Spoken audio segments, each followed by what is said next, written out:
이 역사전쟁에서 이겨야 되는데, 이기려면은 어떤 방법으로 이길 거냐 하는 거죠. 중세 유럽에서 르네상스 운동이 일어났는데, 그 르네상스는 사실은 로마로 돌아가자는 이야기였습니다. 중세 암흑기 때 여러 가지 문제가 많았는데, 과거를 돌아보니까 그리스 로마라는 아주 위대한 문명이 있었다. 로마, 그리스를 연구를 하자. 이렇게 해서 르네상스 운동이 대동이 됐는데, 한국이 역사전쟁을 하려면 대한민국 역사만으로는 안 됩니다. 삼국시대까지 올라가야 됩니다. 대한민국 역사를 총괄해야죠. 백제고 어느 신라가 싸우다가 신라가 삼국통일을 했는데, 이 신라의 삼국통일이야말로 세계에서 유례가 없는 위대한 업적이죠. 신라라는 가장 작은 나라가 당나라와 손잡고 나당 동맹을 맺어가지고 백제, 그리고 백제를 응원하러 온 일본, 그 다음에 고구려를 물리치고 한반도 전체를 속국으로 만들려고 하는 당나라와 맞짱을 떠가지고 7년 동안 나당 전쟁을 통해서 당나라까지 쫓아내고, 이게 몸이 참 위대하죠. 강대국을 이용해서 뭘 하려다가 강대국한테 먹혀버리는데, 그 강대국을 이용해먹고 버려버린 거 아닙니까? 그래서 한반도를 문무왕 시절에 통일을 완수하고, 그 뒤 한반도가 안정되니까 동북아시아에 약 300년의 평화가 왔습니다. 당나라, 신라, 일본에 이 세 나라가 불교라는 공통된 일종 이데올로기로 봐야 되겠죠. 그걸 바탕으로 해가지고 발전시킨 게 고대사 제1황금기고, 그게 우리가 인류국가가 최초로 된 거 아닙니까? 우리가 지금 두 번째로 인류국가를 만들려고 하는 거 아니겠습니까? 신라의 삼국통일은 대한민국 건국과 비견되는, 오히려 그보다 훨씬 더 감동적인 스토리가 거의 다 있습니다. 그것을 주도한 세 사람, 김춘추의 외교, 김유신의 군사, 문무왕의 정치, 민족사의 가장 위대한 인물이죠. 그 다음에 그 인정선상에서 고려, 조선, 그 다음에 대한민국으로 이어지는데, 북한 응원정권은 신라의 삼국통일을 완전히 역적으로 몰고 오히려 발해가 정통성입니다. 그 다음에 그 인정선상에서 북조선이 정통성입니다. 이런 식으로 하는 거 아닙니까? 근데 멍청한 한국의 학자들이 그게 넘어가는 사람들이 꽤 있잖아요. 그러니까 신라의 삼국통일과 대한민국 건국이라는 우리 민족사의 가장 위대한 업적, 여기서 우리가 스토리를 만들어내야 됩니다. 스토리는 전기도 있고 영화도 있고 드라마도 있고, 무엇보다도 그때 활약했던 사람 한 사람들의 이야기가 얼마나 소중합니까?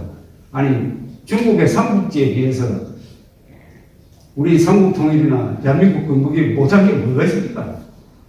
다만 중국에는 라완용이라는 소설가가 있어가지고 그것을 근사하게 만들었지. 우리가 이 두 가지 민족사의 위대한 성취로부터 많은 자료를 만들어내고 감동을 만들어내고, 이걸 통해서 교육을 하고 했을 때 자연스럽게 저 북한도 응원정권은 민족 발현자구나, 이승만, 박정희 위대한 민족 지도자구나. 그럼 민족 반역자가 누군지 한번 가려보자. 아니, 민족 반역자, 김일성과 민족 공존하지 않은 자도 민족 반역자 되는 거 아닙니까? 그렇게 치면은 김대중, 노무현, 문재인 다 민족 반역자죠. 아니, 6.15 선언, 14선언, 이번 4.27 선언에 공통적으로 들어있는 게 우리 민족끼리 자주 통일하자고 되어 있지 않습니까? 북한을 민족으로 보는 집단이라면 자동적으로 민족 반역자예요. 그래서 이 역사전쟁의 승부는 누가 민족 반역자고 누가 민족의 챔피언이냐는 가리는 겁니다. 그래서 민족 반역자와 민족 공존하자고 하는 자는 민족 반역자다. 요걸 달달달 외워야 우리가 이길 수 있을 것이라고 생각을 하고 있습니다. 그 다음에 하나, 윤석열 대통령 당선인의 연설문에 빠진 게 하나 있습니다. 통일 이야기는 한마디도 안 하더라고요. 대한민국의 존재 목적이 헌법 체계가 다 자유통일을 가르치고 있지 않습니까? 왜 헌법 1조, 3조, 4조 합치면 평화적 자유통일을 하라는 건데 통일 이야기를 안 해요. 이제 우리 이것도 보수 지식인들이 이제 평화통일이라는 말을 안 써야 됩니다. 우리가 원래 북진통일이라고 하다가 성공통일이라고 하다가 7.4 공동성명 이후에 평화통일로 넘어가서 지금 평화통일 시대에 살고 있는데 그건 평화적으로 저쪽은 평화적으로 정화통일을 하자는 거고 우리는 평화적으로 자유통일을 하자는 거니까 이제부터 정권도 바뀌었으니까 앞으로 통일 이야기가 나올 때마다 무조건 자유통일이라고 해야 됩니다. 자유통일이라는 말을 만들고 또 자유통일을 지향해야죠. 북한이 우리보다 나은 게 통일 의지가 있지 않습니까? 적화통일. 우리는 통일 까먹었잖아요. 지금 이 상태로 사는 게 좋다. 이런 생각을 가진 사람들이 특히 정치인이 많지 않습니까? 그런데 지는 거죠. 신라가 삼국통일을 할 수 있었던 것은 가장 약한 나라지만은, 가장 작은 나라지만은, 삼국통일의 의지를 가지고 있었다는 것 아니겠습니까? 그래서 이 자유통일을 구현하는 구체적 수단으로서의 북한의 자유화를 누가 할 거냐? 당연히 한국의 기독교가 북한의 자유통일, 이런 문제의식을 가지고 있는 한국, 특히 개신교 세력이 많다는 게 아주 저는 든든하게 생각합니다. 어머니 교회라고 하는 생분한 교회가 우리 사무실 맞은편에 있어서 가끔 들리는데 그 1층에 잘 만들어진 역사관이 있습니다. 이수영 목사가 만든 건데요. 거기 한국 현대사를 정말 잘 정리를 했습니다. 마지막에 보면은 복음으로 자유통일 딱 이렇게 되어 있더라고요. 복음으로 자유통일. 어쨌든 통일. 그 다음에 우리 한국 보수 세력이 실수한 거 몇 개 있지 않습니까? 첫째, 한글 전용을 취함으로써 한자를 말살해가지고 한국어가 완전히 망가져 버렸지 않습니까? 한국어가 이거 제대로 기능하지 못합니다. 한글 전용으로 쓰여져 있는 논문을, 학술 논문을 어떻게 읽습니까? 읽을 수 있지만 의미 모르잖아요. 한국어가 파괴됐는데 국민들의 교양이 유지될 거라고 보십니까? 국민들이 정상적인 사고를 할 수가 있겠습니까? 인당 국민소득 10만 달러 돼도 이런 한국어로는 절대로 인류 국가는 될 수 없습니다. 잘 사는 나라는 되죠. 노벨상 못 받죠. 일본이 지금 노벨상 수상자 한 27명 될 거라고 봅니다. 27명.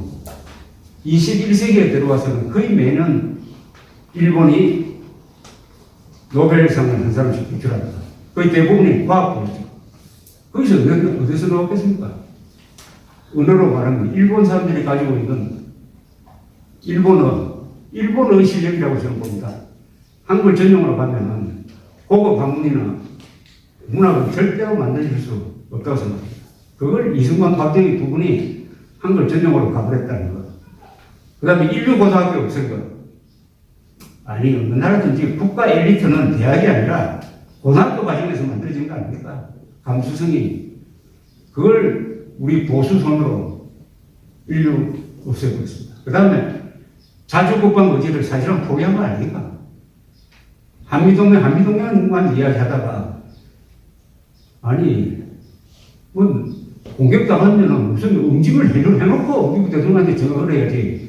그것도 하기 전에 미국 대통령한테 전화를 가지고 한국만 보내달라. 아니, 이렇게 하면 됩니까? 이스라엘처럼 살아야지. 제가 이스라엘 자주 취재를 했는데, 이스라엘 군사 전문기자를 만났더니, 이런 이야기 합니다. 한국이 지금 수도에 미군이 집권하는데, 그거 오래 가면요, 국민들 정신이 타락합니다. 우리는 그걸 잘 알기 때문에, 아무리 어려워도, 미국은 도움은 받지만은, 미군이 이스라엘에 접근하지 않습니다라고 이야기하는 게 아직도 잊혀지지 않습니다. 자주국방을 포기했습니다. 그러면은 종북 세력과 김정은은 한국을 얼마나 만만하게 보겠습니까? 자기들은 아무리 모살해도 핵 개발해가지고 미국도 중국도 얕잡아 볼 수 없는 이런 체제를 만들었는데 우리보다 100배 잘 사는 한국 걱정이 아니냐. 이미 기가 꺾이는 거죠. 자주 국방을 포기하니까 자동적으로 자유 통일의 의지도 포기했다고 보입니다. 이런 거는 사실은 대통령이 하기가 어렵다고 봅니다. 저는 대통령이 할 일이 너무나 많은 거로 이런 부분은 바로 보수 지식인들의 몫이 아니겠느냐 하는 생각을 하면서 저 이야기를 여기서 끝내고 질문은 많이 해주시기 바랍니다. 감사합니다. 늘 그 한 시대에 등대 역할을 꾸준하게 해주고 해서 귀하의 그런 하나도 없이라고 보고 방향타를 정하는데 큰 도움을 받고 있어서 아주 감사하게 생각하고 건강관리 잘 지켜가시기 바랍니다. 아까 윤석열 대통령의 걱정되는 포인트 중에 하나로 역사의식을 짚었는데 그것도 공감을 하는데 그걸 어떻게 극복할 거냐. 그 사람들은 새로 공부하러 될 수도 없는 거고 먼저 좀 생각을 해보니까 조선조 실록을 볼 때 그렇게 공부를 하기 좋아하고 그렇게 민선상에 투철했던 세종대왕도 그 조강, 주강, 석강, 야강까지 하게 되니까 그 실록 기록자들은 야 도저히 뭐 피곤하니 이 석강은 좀 피하면 어떨까라는 게 전하 아니되옵니다라는 그래서 조선조가 엉망의 역사를 갖고 있지만서도 그런 거 세자를 가르치고 왕도 겸하게 배우고 들으려는 역사 체제가 한 축을 이뤘던 게 아닌가 생각되는데 말씀을 듣고 보니까 윤석열 시대에 지금 너 역사 의식이 부족해 공부 좀 해라 이거 아직 안 될 테니까 그 고사를 비롯해서 우리 조 선생 기타 또 학자 몇 분들 이렇게 해서 사부로 스승으로 모셔가지고 일주일에 한 번이라도 좋으니까 그런 그 시대사적인 거 대통령이 놓치는 거 이런 거에 대한 그 사부의 역할을 하는 시스템이 하나 개발됐으면 어떨까 하는 생각이 드는데 제일 문제 하나가 대통령이 내가 나다 내 이상은 없다 이게 제왕의식으로 들어가고 모든 걸 다 만기칠람하고 대단한 탁월한 경제에 들어가는 착각에 들어갈 적에 역사에 비우게 되는데 그걸 지적해주는 제도적인 방법으로 그 대통령의 스승을 모시는 시스템은 어떨까 하는 생각을 문득 해봤는데 조선생 그 윤석열 대통령의 사고 역할 한번 하시면 어떨까 의견 좀 묻습니다. 근데 대통령이 되고 나서 공부하는 것은 저는 어렵다고 봅니다.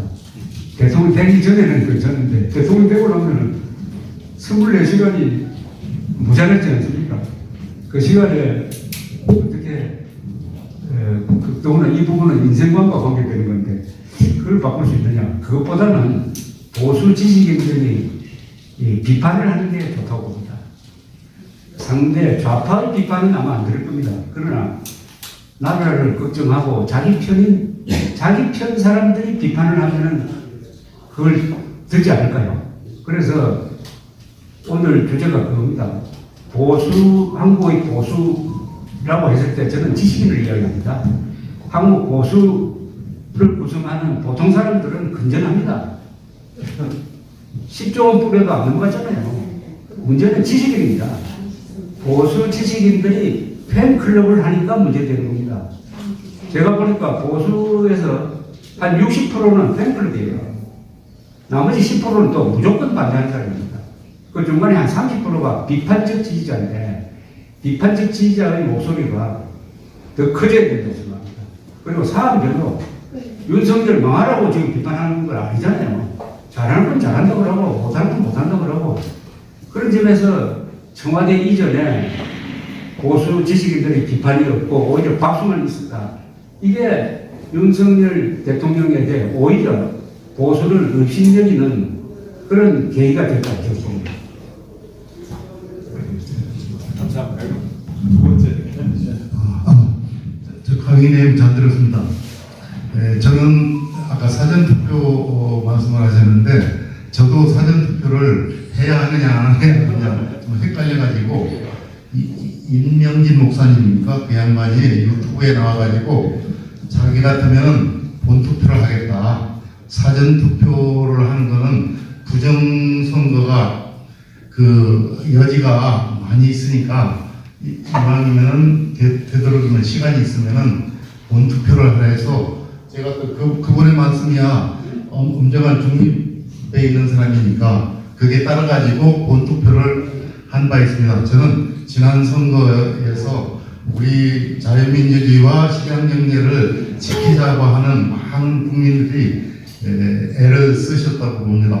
요즘은 그 정부 통신의 발전과 함께 유튜브가 눈부시게 발전해가지고 뭐 조갑재 TV는 물론이고 오성국 TV라든가 이봉규 TV, 정편 TV, 뭐 신혜식 TV 등 이런 TV를 많이 사람들이 보고 그런데 이 사람들이 한결같이 이야기하는 것은 사전 투표를 하면 부정의 소지가 있으니까 절대 하지 말라고 아주 귀가 따갑게 우리 일반 대중들한테 지금 깊이 아주 뇌리에 깊숙이 박혀 있습니다. 그래서 지난 선거에도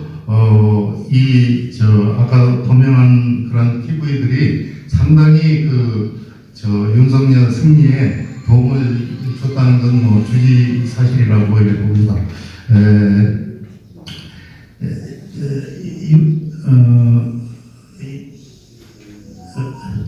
그래서 저는 지금 사전 투표를 이 많은 말하자면 유튜버들이 이래 사전 투표를 하지 말라고 주장하는데 지금 우리 연사분 강연 내용과는 좀 상쇄되니까 여기에 대해서 한 말씀 좀 깊이 있게 해주셨습니까? 이거 복잡하게 이야기할 필요 없고요. 사전투표 하지 말자는 광고가 하도 많이 나오니까 그게 고영주 변호사가 대표로 있는 자유민주당에서 광고를 그에 대한 카운터로서 광고를 냈는데 제목이 이렇습니다. 상주가 가만히 있는데 왜 곡쟁이가 야단이냐. 상주는 가만히 있는데 곡쟁이가 왜 야단이냐. 그 상주가 누군지 아십니까? 바로 미래통합당 아닙니까? 당시에. 아니 사전투표 피해를 봤으면은 오세훈 씨가 들고 일어나야 되고 나경원이 들고 일어나야 되는 거 아닙니까? 그 사람들 가만히 있어요. 왜 가만히 있냐? 사전투표 부정이 없었다는 걸 너무나 잘 압니까? 오세훈 시장 이야기 들으니까 자기도 속을 뻔했대요. 그래서 어느 유튜브 하는 사람이 전화 와가지고 우리 같이 동참합시다 하더랍니다. 그래서 이거 안 되겠다 싶어가지고 선거 전문가를 불러가지고 내부 그때 이제 광진에서 떨어졌을 겁니다. 토론을 해보니까 이거 아니구나. 선거 참관인들이 이렇게 많은데 여기에 무슨 사전투표. 그래서 그 사람이 사전투표에 넘어가지 않았습니다. 그리고 이거는 뭐 설명하면 깁니다. 그리고 우리가 선관위를 잘 봐야 됩니다. 과거에 뭐 3.15 부정선거도 있었고 우리나라에서도 투개표 부정이 있었죠. 그러나 중앙선관위가 만들어진 이후에 투개표 부정 없잖아요. 중앙선관위를 자꾸 욕을 하는데 그것은 정책이나 유권 해석이나 이런 부분에 대해서 선관위를 욕을 하는 거지 투개표에 부정이 있었던 적은 한 번도 없잖아요. 우리나라 투개표는 세계 최고 아닙니까? 정확도가. 그러니까 하루 만에 개표 딱 완료하고 결과가 나오니까 이재명까지도 딱 선보하게 만드는 게 한국 선관위의 실력이죠. 이걸 믿어야죠. 이게 우리가 만든 제도 아닙니까? 민주주의가 제도를 만드는 거 아닙니까? 문명이라는 게 제도로 지탱되는 거 아닙니까? 우리가 만든 제도 중에서 한국 선관위의 공정한 투개표 관리는 자랑할 만한 겁니다. 그리고 사전투표 부정론을 제기하려면 최소한도 누가 부정을 했다고 사람 이름 하나라도 나와야 되는 거 아닙니까? 이런 어마어마한 부정을 저지르는데 관계한 사람이 아마 수만 명이 됐을 텐데 단 한 사람이라도 이 사람이 사전투표 부정 모의한 사람이다라고 단 한 사람이라도 찍어야 될 거 아닙니까? 한 사람도 지정 안 하고 계속 사전투표 시도하면 결국은 귀신이 와서 사전투표 부정했다는 것밖에 더 안 되잖아요. 근데 여기에 속는 사람이 너무 많아요. 특히 지식인들이 많습니다. 그래서 이런 업보론이 어떤 조직에 한번 들어가면 그 조직이 와야 됩니다. 저도 이 보수 인사들 모임이 있는데 우선 제가 묻습니다. 거기에 사전투표 주장하는 사람들이 오느냐고 하면 제가 안 갑니다. 가면 그 사람만 고집을 계속 부립니다. 10명 중에 한두 사람이 그 이야기 하는데 도저히 논리가 안 통해요. 이거하고 비슷한 게 북한군 600명 들어갔다는 거 아닙니까? 우리가 음모론에 빠진 게 몇 개가 있습니다. 북한군 600명이 들어갔고 그 중에 한 사람은 황장엽이가 왔다. 이런 주장에 속아 넘어가고 박원순 아들 박주실이가 뭐 가짜 신금을 해가지고 병역 피했다는 그것도 가짜고 그것도 음모론이고 이거 뭐 땅굴에 들어왔다는 음모론 그것도 다른 차원이지만 이 음모론에서 한국 보수의 지식인들이 벗어나지 못하면은 우선 보수를 분열시킵니다. 보수를 분열시켜요. 그 다음에 보수를 우습게 만듭니다. 윤석열이 보수를 우습게 보는 이유 중에 하나일 것이고 좌파들은 얼마나 더 우습게 보겠습니까? 우리는 좌파에 저 조국 같은 자가 있다. 광복회 회장 같은 자도 있다 해가지고 손가락질을 막 하는데 좌파에서는 황교안 씨 보고 손가락질 안 할까요? 어떻게 대통령 권한대행을 한 사람이 부정선거 있었다고 매일 저렇게 하느냐. 그걸 통해서 우파 전체를 작살낼 수 있잖아요. 이런 걸